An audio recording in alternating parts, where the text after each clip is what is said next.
JT Crowley is Talking Books. On the show, you'll hear from emerging talent and seasoned veterans from around the world. Hello, I'm JT Crowley. I'm the host of Talking Books, show on webtalkradio.net. And today I'm super delighted to have a New Zealand author, that is Natasha Burrell. She's from the Canterbury Plains on South Island in New Zealand. And she's joining me to talk about her children's book, St. John the Ambulance Cat. It's a book which is based on a true story. So let's ask Natasha to join me so that we can find out a little bit about herself and this wonderful book of hers. Natasha, would you care to come and join me on the show? Hi, John. How are you? I'm really good today. I've had a really long walk after my lunch because, yes, for you in New Zealand, it's about 9 o'clock in the morning, but for me, it's 10 o'clock at night. Wonderful, isn't it? So, Natasha, before we have a little look at your book, would you care to tell the audience a little bit about yourself, who you are, and why you wrote the book? Because I'm always a great believer that a book has two stories to it. One, the story itself, and two, the story behind the story, why it got written. So who are you? Why this book? Okay. I after school, I trained as a veterinarian at Massey University in Palmerston North, and I worked as a vet for 6 years. And this book was based on my favourite case from when I was a veterinarian. So it's kind of probably around about 2010 this actually happened. But I have three school-age children, and my youngest daughter is 8. And I was asked to give a talk to her class about being a vet last year. And part of that, I decided to tell the story of the cat that we called St. John. And the kids just really seemed to enjoy his story. They asked wonderful questions, and I kind of thought it would make a good book. Like, it's quite an unusual story from the point of view of what happened to the cat, and yeah, just happy ending as well. Um, so yeah. Yeah, and the cat's called St. John, everybody, because it's based around the St. John ambulance service, which operates both here in the United Kingdom and in New Zealand. So because, well, there's a paramedic involved, and that's why the cat is called St. John's. That's the right Yes. way he got his name. And the story is based around where this city, which is the Scottish city actually in New Zealand, it's known for that. It's Scottish heritage, Dunedin, in right down towards the bottom of New Zealand. And when you go there, it's a beautiful, beautiful city. And you can actually go and see, because I've been there, and you can get a trip out and see, if you're lucky, the albatross. What a magnificent bird. So there you go. Dunedin, the Canterbury Plains, where Natasha lives.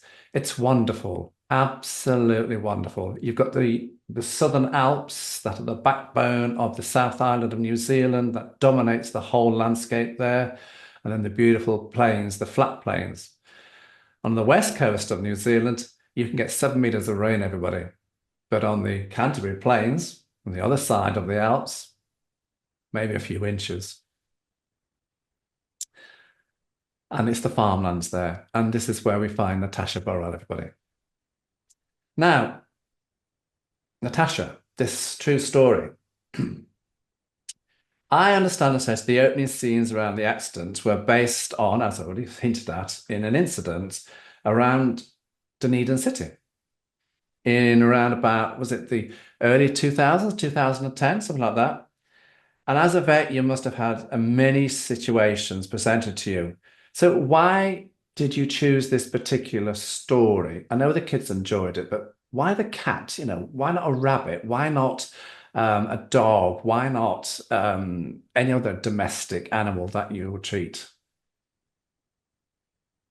Just because it was memorable to me in that it's the only animal patient I've ever had arrive at the clinic in the middle of the night in a human ambulance with a paramedic, and it stuck in my head as the paramedics had, treated him so well. He'd had oxygen, he was all wrapped up, he was, getting the 5-star paramedic treatment. And it also stuck in my mind as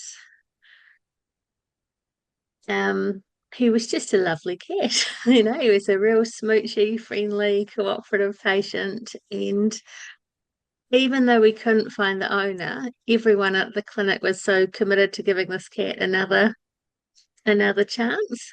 Um, I mean, he had a pretty serious injury, and I think also the fact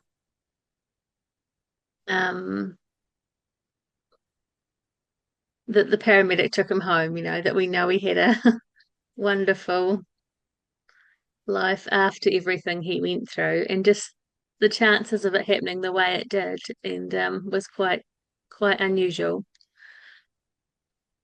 So I suspect that in the story, you are the vet who got woken up in the middle of the night because you were on call duty that night. Yes, yes. I bet you were delighted to get that call, weren't you? Oh, it's always a bit worrying when you get those middle of the night ones because you know it's going to be serious. Oh, yeah.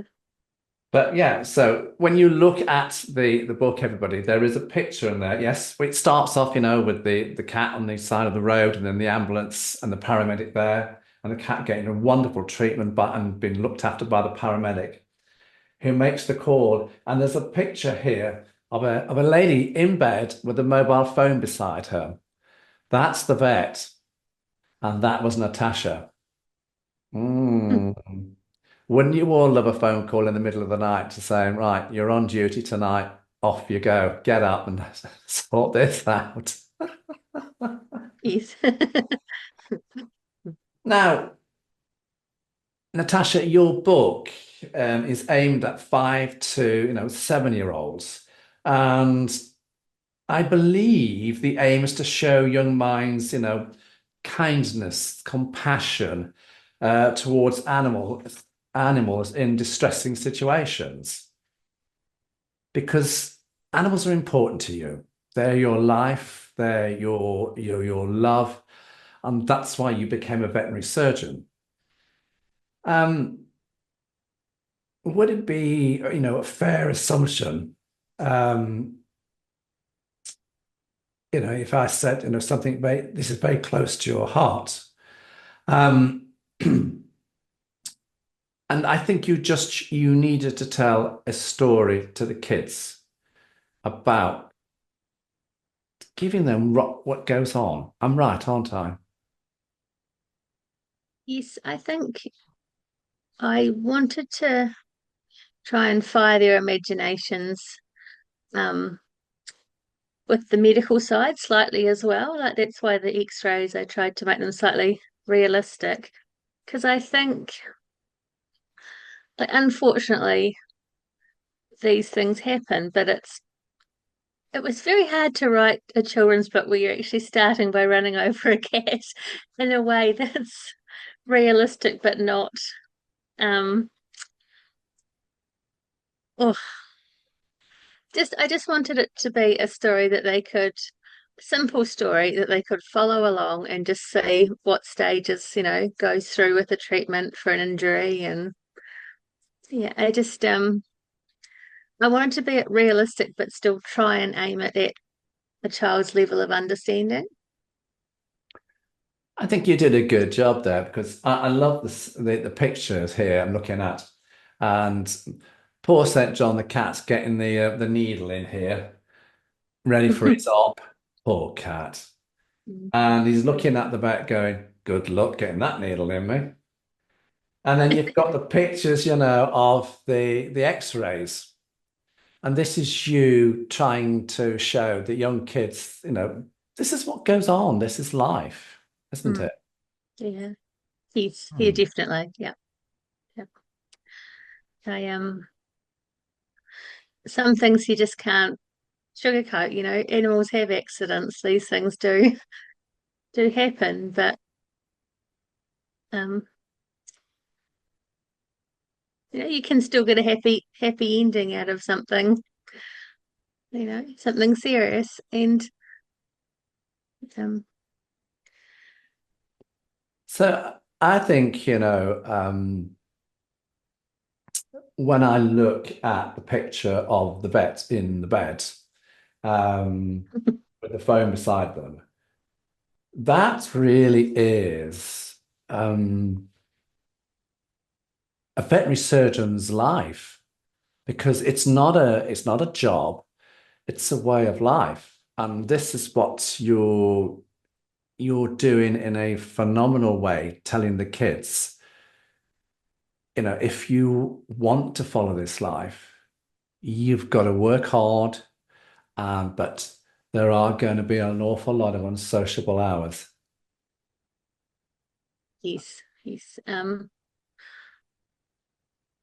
Most um, well, it depends. Like in New Zealand, where you live, how often you're on call, but certainly, you know, there's weekends you will be on call and weeknights and things, and um. I always found it quite stressful that the total unknown of what you're going to get called about, you know, like there's certainly a variety of strange middle of the night calls you can get from people, but yeah, but it is stressful and it is a it's definitely not an easy job, but it can be a very rewarding one as well. Yeah, I like the illustrations here. Did you like the illustrations that's been done for the book? Did you work with the people? Yes, I did. It's sorry, I just missed that, John. Did you Sorry. work with the people, you know, to put the illustrations together? Um, with Ex Libris, they just asked me to write a description to go with each of the illustration I wanted for each line of text. And Hmm. when the illustrations came back, I was really, really quite happy. They really did capture what I was trying to show. Yeah. I think the illustrations are, you know, they're wonderful. They're very simple. They're very plain. They're not brightly colored in because that's not the point. They're very Mm. simplistic, but each illustration is telling the story, which Natasha has written. So the picture is matching up with the words. Um, you know, the bit is a pin was put into the bone to hold it together and a big bandage applied. And then you've got poor old St. John. Here he is. He's on the operation table. He's got a red bandage around his leg. But that's the story, isn't it? That's the story of a veterinary surgeon. Yes. Yeah. So I'm intrigued. If one of your children came to you and says, Mum, I would like to be a veterinary surgeon, what would you say to them? I struggle with that one myself. Hmm. I'd certainly encourage them, but I want them to understand it's a job that can take a emotional toll, and it's not a 9 to 5 job. You know, they need to be genuinely committed and realize they are going to work hard. You know, Because you need to have, you know, an understanding because a human being can answer you what's wrong with them. An animal can't. You've got to work it out. yes, yeah, yeah, and different animals, you know, different species, you can deal with quite a range of different anatomy and different medications, and yeah, it's So, I mean, and we're also in the book here, we've got the paramedic, who unfortunately she was on an emergency call out and she, ran into St. John. Um, did she take the cat in the end? I think you said she did. she yes, she did. It was a bit more complicated than the story, because obviously they had to get an ambulance quickly to the human patient. So another ambulance was diverted straight to the human patient. Um, and then St. John actually went back to the hospital, got transferred to another ambulance, and came out to the vet clinic. But the paramedic that was driving the ambulance came into the clinic the next day and asked how he was. And because we couldn't find an owner, you've obviously got rules with the RSP or the SPCA in New Zealand, and um, she offered to pay for his treatment. And after he'd recovered enough, she actually took him home and he lived with her for quite a few years. Apparently, I talked to the paramedic recently. Apparently, he still had a bit of a limp. He wasn't ever 100%, but she changed his name to Ollie. So, Changed yeah. his name to what? Ollie. Ah. Because I think because she worked for St. John's, she didn't want her cat to be associated with where she worked. So We that's we just called him that at the clinic. Yeah, I think it was the nurses that started calling him St. John. So yeah, yeah, that's, that's it's big, and it's also it's story, you're telling kids that, when you take on, um, an animal like a dog or a cat or something, particularly a dog, um, they're not a cuddly puppy. They are something that's they are there for life, and you've got to consider that. And they will yes, take up a fair, chunk of your time, and you've got to be prepared to do that. And, like the vet, you've got to understand, yes, this is a cat that's on the table, this is a dog, this and that, but it's somebody's cat, it's somebody's dog, it's alive, and you've got to respect and you've got to be responsible for that, haven't you? yes, definitely, yes. Yeah. Mm. And with St. John, like for starters, we didn't know how old he was. We didn't know what his history was. It was just, you know, yeah, you have to sort of, um, well, take him as he was, basically. It was a big commitment for Hmm. her to agree to that, not knowing, how old he was or anything, yeah.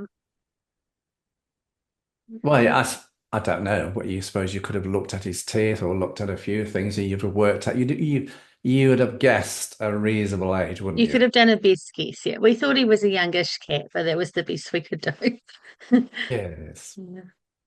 I mean, when I looked at you put on there on the post, looking for the owner, nobody found him. The paramedic's doing that. The I think this is a nice story for, yes, a young child of 5 to 7 to read on their own, depending what they're reading, but it is. But also, it's a little, might be a nice little story for a grandparent, to sit with their grandchild. Yes. Yeah. I mean, I think well when I read to my daughter's class, like a lot of the kids started to tell me their own stories of their animals if they'd been to the vet and what had been wrong with them. And I think I think grandparents would be the same, you can relate to things that you've been through with your animals in the past. And yeah. Yeah, but it's a small book, everybody. Um, but it's wonderfully illustrated. And the story, yeah, it's coming from a different aspect, but that's what Natasha wanted to do. This is the story of an incident that happened to a cat, but she's put a spin on it from a veterinary surgeon's point of view. What happens? That's the story, isn't it? Yes. So I'm intrigued now here. So if you were standing in the middle of a group of children and they asked you, you've got your book in your hand, and they asked you, what's your book about? How would you answer it?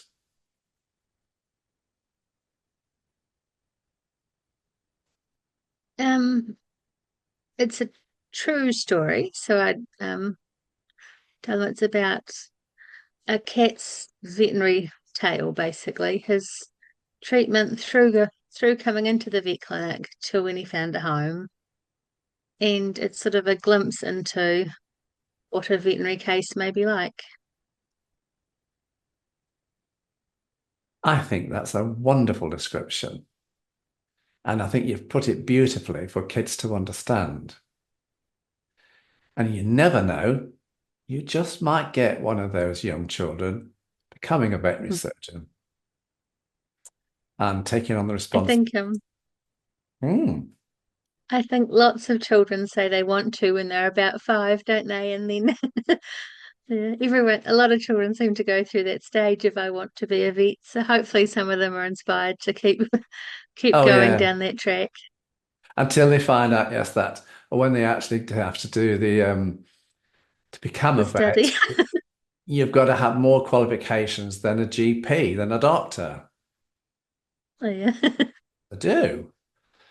Because We I know some of these vets who do these horses, because in New Zealand, I think it's around the Hamilton, Cambridge area, there's the horse area, and some of those horses are worth an awful lot of money. And you, as the vet, have got to get this surgery right. yes. And you've also got to understand if you call out to a farm, to a cow or to an animal, that's that farmer's livelihood as well. And sometimes you have got to say to those people, this is not going to end well. Um, but bounce it off with the joy when you're there at 4 o'clock in the morning, delivering a calf and saying there's new life. Yes. Yeah. There's certainly many different, paths you can take in the veterinary Mm, area. And yeah, I mean, it's like any job, isn't it? You have, really bad days, but then you have some good days too. So, yeah. yes. And as you said, it's not a 9 to 5 job. It's a way of life. So, do you intend to write some more books? Have you got some more characters, some more little animals that you want to tell a story about? Yes, I've got a wee list of characters I would like to write some books about. I'm working on a second book at the moment, called Two Pesky Pigs, which I've written the story, but we're just getting started on the illustrations at the moment. That's also another story I've adapted um, from two real life cases and sort of put together. So it's not quite based on a true story in the way St. John was, but um, it was more a funny case this time rather than a yeah, serious case. Yeah. Because I think it's fair enough. As when we were off screen, I said to you, the vet also needs the veterinary team around them, the nurses, the practitioners, the staff at the surgery. They're just as important in being involved, aren't they? Oh, absolutely. For this particular cat, we needed everybody at the clinic on board to make it possible to treat him even. Yeah. There was a lot of well, the nurses and I spent a bit of time trying to convince, various people that this cat deserves a chance, even though he's a stray with a very bad injury, that Mm. we want to save him. And the nurses, work extremely hard as well on all Mm. these animals, and they're just as invested as, like it was a real team effort with St. John. And you just get some cases that just for some reason They get you in the heart. they get you in the heart. You tug on the Yeah. heartstrings cases. Yeah, Mm. yeah. Yeah, I understand that. So do you envisage yourself, being a children's author? Or would you ever consider writing other styles of books? Um, it was just like this obviously St. John was more sort of an accidental book, I suppose you could say, Yeah. if that makes sense. But I do have some more stories to tell, but I don't have any um background in writing. Like it's just, Yeah. there's no training there or nothing. So I don't even think I could really say an author as such. But I'm very busy with my kids and my lifestyle block. Mm. I would like to go back to vetting one day when the kids are a bit older. Um, I'm a solo mum. My partner passed away, so life's pretty busy. So we'll just see see how the book goes, and yeah, go from there. But there's definitely a few stories I would like still to tell. Excellent. Excellent. That's what I like to hear. Natasha, where can people get your book from? Exlibris.com. You can order through there, and I have got a website as well. Yeah, the website is on Which the written instruction, everybody. You can find it there. Yes, yeah. And of course, Amazon. And that's yes. So I just want to say, Natasha, it's been wonderful chatting to you both on and off screen about your amazing book, St. John, the Ambulance Cat. The book, which is for kids, children, with a spin on what's the veterinary surgeon, side of things. And just to give an insight to young minds, what it could be like. But bear in mind, if you want to be a veterinary surgeon, it's not a 9 to 5 job. It's a way of life. You have to have a love of animals and a respect for animals and have kindness and compassion towards them. Which leads me to say, Natasha Burrell, thank you very much for joining on my show today. It's been a wonderful privilege chatting to you 12,000 miles away down in the South Island of New Zealand on the Canterbury Plains. Thank you very much, John. It's a huge pleasure. Thank you, Natasha. There you go, everyone. A little kid's book. I'm JT Crowley. Thanks for listening. Wherever you're in the world, until next time, stay safe.